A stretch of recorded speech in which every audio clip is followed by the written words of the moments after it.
Quando o assunto é alimentação ou dieta, existem pelo menos dois motivos ou dois objetivos: nutrição, saúde e prazer.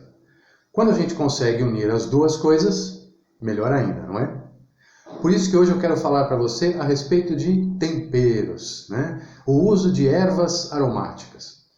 Em geral, a maioria dos países, a maioria das culturas, utiliza uma quantidade muito pequena de temperos nos seus pratos.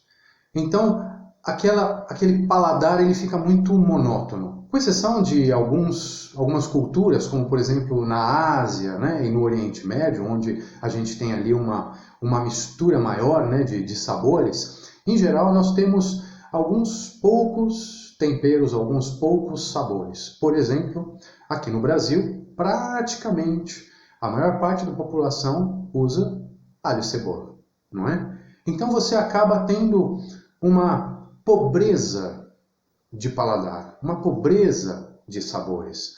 Porém, isso não está relacionado apenas ao sabor enquanto prazer, mas também existem várias outras vantagens. Eu gostaria de falar um pouquinho sobre isso com você.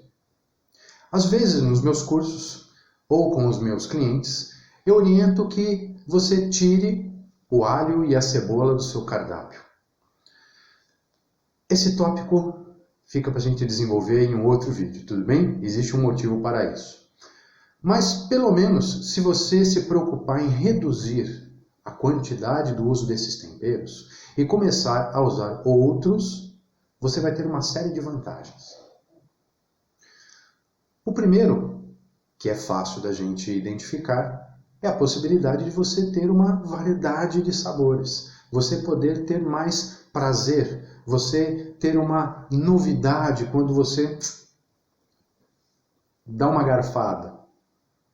Além disso, existe a medicina tradicional chinesa e a Ayurveda, que afirma pra gente que os sabores diferentes dão estímulos diferentes, cada um deles relacionados a um conjunto de órgãos, glândulas do nosso organismo. E sendo assim, quando você varia esses sabores, você tem uma variedade de estímulos, e isso faz com que você tenha uma saúde mais equilibrada. Você consegue estar trabalhando os seus órgãos a partir dos sabores. Quando você tem esses sabores de forma muito monótona, significa que você intensifica o estímulo para alguns órgãos e você deixa outros de lado. Por isso que o nosso organismo vai começar a ficar descompensado, entenderam?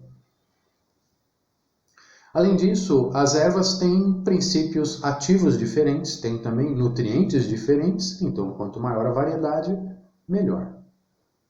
Em relação ao nosso cérebro, a gente sabe que quando nós podemos dar esses estímulos variados, nós criamos novas conexões cerebrais. Isso é muito vantajoso para as doenças cerebrais, né, como Alzheimer e outras que a gente tem ouvido falar. E se você tem filhos, dê essa oportunidade com todas essas vantagens para ele no cardápio da sua família desde cedo. Vocês estão vendo esse quadro aqui atrás? Quando eu dou essa orientação para as pessoas em tirar o alho e a cebola da dieta, ou então para diminuir bastante, a primeira coisa que me perguntam é: mas Nelson, eu vou usar o quê? Né? Vai ficar sem sabor? Vai ficar sem gosto? Então eu vou mostrar para vocês um pouquinho do que tem aqui atrás. Eu vou virar a câmera.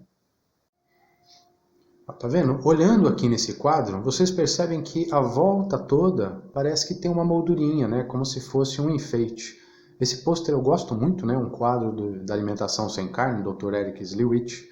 E tudo que tem em volta aqui são temperos. Então quando a pessoa pergunta, bom, o que eu vou usar? Olha só que variedade, né? Vou aproximar só um pouquinho aqui para vocês darem uma olhada, né? Então a gente tem ali salsinha, noz moscada, né? Manjerona, vários tipos de manjericão, funcho, né? Olha, pimentas, quantos tipos de pimenta a gente tem? E os sabores de pimenta para pimenta é diferente, né? Cardamomo, as azeitonas, quantos tipos, né? Então, só para vocês terem uma ideia, quanta coisa a gente pode usar, né, de fácil acesso no nosso dia a dia para melhorar o sabor e o nosso paladar, tá bom? Então, se você gostou, compartilhe com seus amigos para que a gente possa ter cada vez mais pessoas tendo acesso a esse tipo de informação. tá bom? Siga o meu canal. Grande abraço!